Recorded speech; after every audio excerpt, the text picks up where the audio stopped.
Hello there, everybody. It's your old pal Cabe Joel here, wishing you a very happy Free Comic Book Day 2018. Assuming that is, I get this video up by the end of today, so it'll still technically be Free Comic Book Day. For those of you who don't know, Free Comic Book Day is a yearly event in geek culture wherein all the stores and all the major publishers offer some cool free comics to try and get people in the door, hopefully get some new people reading, and hopefully get people coming back to support their brick and mortar store. It's a great way to, you know, kind of get out there in the community to try and see what's out there. I know in years past, have made a point to try and go to multiple stores in the greater Toronto area. I couldn't this year, I only made it to one. In fact, my trip, man, I had the trip from hell this year. I really did. I will be sure to tell the whole story on the new episode of the Comic Multiverse, which will be coming Sunday night for patrons. But I don't want to spoil that. All that aside, I want to talk about some of the books that I got this week, or today, not even this week. I get books every week. It's hard to tell them apart, but these are special books because they're the special Free Comic Day books. You're probably saying, hey Joel, why did you only get two if you can get whatever you want? Well, again, here's the thing. I figured myself a veteran. I'm like, man, I've done so many Free Comic Book Days, I can just roll in whatever. I rolled in late, around noonish, because I got stopped up at breakfast. Again, that's a whole story in and of itself. But the first book we're going to talk about is a book they didn't have there, but it's a book that I was thankfully able to get in digital, and that is Nick Spencer's Amazing Spider-Man. This one was completely gone by the time I got to my local store, and I guess I can't blame anyone. This is a pretty monumental event. This is the first time Spider-Man has had a new writer in over a decade. Dan Slott is done, and Nick Spencer is coming on in. And I can tell you this much, Nick Spencer is probably having a much better Free Comic Book Day this year than he did last year. If you'll recall, 2017 Free Comic Book Day was the height of Secret Empire, and people, making public displays of burning his Secret Empire book in public for completely stupid reasons. Again, you're burning a free comic, but hey, let's not talk about old shit, let's talk about new shit. As we join the comic, Peter Parker is looking for a new place to live. He's hanging out with Robbie Roberts' kid again, like he did in the 90s. They even joke about that. They get a lot of good comedic jabs about real estate prices in New York City, and starting over, and fresh slates, and all that good stuff. They eventually run afoul of the Superior Foes of Spider-Man, which was a Spider-Man book that Nick Spencer had written before. I loved to death. It was goddamn hilarious, and once again, they're really hilarious here. It's funny to see a jokey, quippy Spider-Man going up against jokey, quippy villains, but it all really works. In fact, you know, Spencer kind of opens it up and talks about his approach to comedy. He says that, you know, Spider-Man is basically the superhero equivalent of Letterman, you know, tries to stay topical, tries to, you know, get in there, be equal with everyone, and no one really appreciates the hard work that he does. And I thought it was just wonderful. I thought it was great. I think it puts a really fun foot forward, saying that this is going to be a light, breezy Spider-Man series that's going to, you know, have action, it's going to have callbacks, it's going to have continuity, and even, this might be a bit of a spoiler, but even a new status quo, because you see, for Peter to actually get the property he wants, he just doesn't have to take on the one roommate, he has to take on another roommate, and the third roommate turns out to be Boomerang. Yes, that's right, the so-called leader of the Superior Foes of Spider-Man. He's going to be hanging out in this book full time now, and I think that's pretty freaking hilarious that him and Peter are going to be sharing a place. It's basically Three's Company. It's going to be Three's Company now, but in the Marvel Universe, and you know what? Sign me the hell up for that. Now, the second book I had, and man, I hate myself for not being able to read this more regularly. It's Power Rangers Shattered Grid.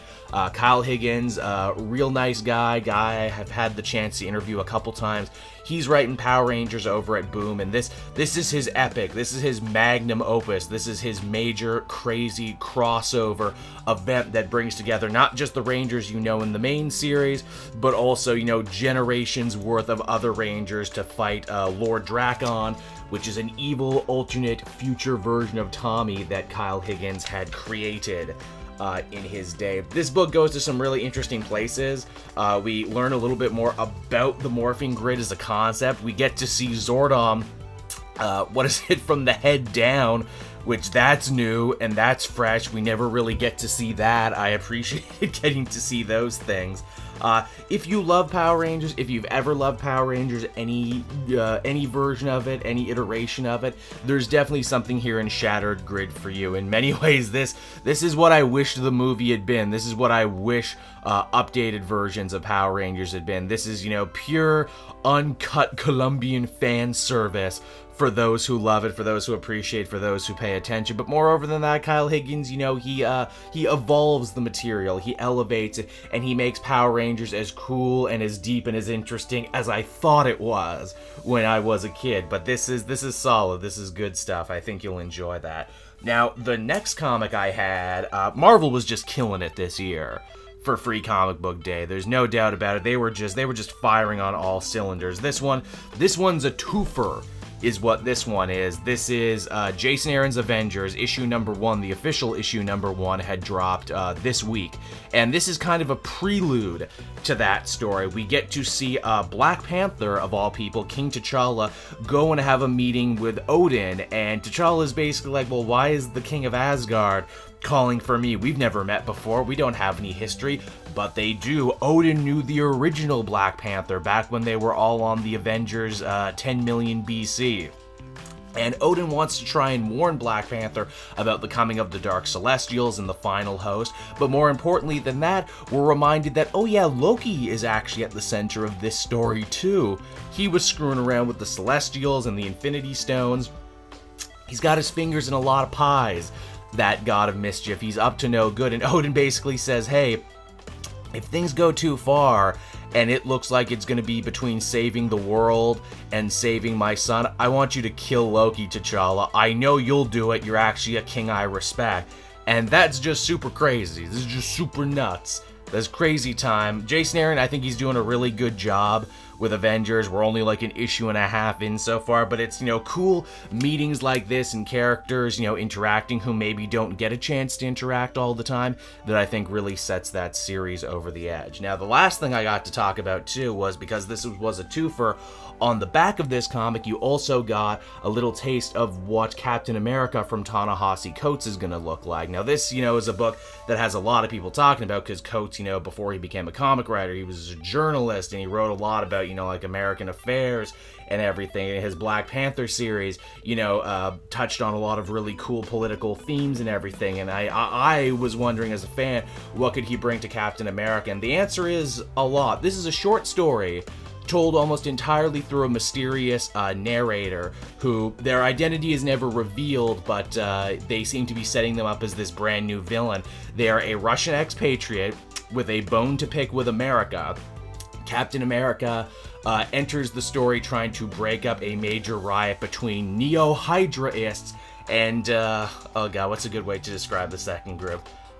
Anti-fascist, but for Hydra, anti-Hydraists. Yeah, he's trying to break up a fight between them, and again, the book's like, ooh, look how topical this is, you know, look how recent and current we're going with events now. But that fight ends up getting broken up by Nuke, one of my favorite lower tier Marvel villains, who is just the perfect foil for Captain America, because he's blonde and he has a flag motif.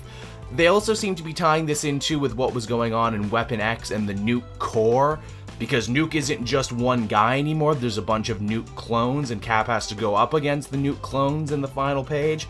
Again, it's a real vertical slice, but I really enjoyed the vertical slice we got of Captain America. The thing about Cap is that, you know, even though he is a stalwart character of the Marvel Universe, even though he is irreplaceable, at the same time, there's maybe only a handful of Captain America stories I would call must-read stories, ones that really move the dial and affect the universe. This looks like Ta-Nehisi Coates wants to write a Captain America story that is a must-read, that does move the dial and does affect the whole universe, and you know what, I say more power to him. I'm excited for that one when that comes out. So yeah, that's a little primer, that's a little blog on Free Comic Book Day, that's what I read, that's what I enjoyed. In the comment section down below, tell me, what did you pick up on Free Comic Book Day? What did you enjoy? What are you looking forward in the next couple weeks and months as events continue to roll out as we head into summertime? And hey, if this is your first time on this channel, I know I didn't upload it on the main channel because I had way too much stuff going on. Be sure to subscribe here to the Joel Daily channel. I have lots of fun content coming out here all the time. I have Let's Plays, I have vlogs like this one. It's just kind of my, you know, backup channel for stuff that might not fit the mold over on the main one. It's my chance to experiment. So yeah, there you have it, everyone. This has been Cape Joel, and before I sign off, I once again want to wish you a very happy Free Comic Book Day 2018. Let's do this again next year, everyone. So until then, bye-bye.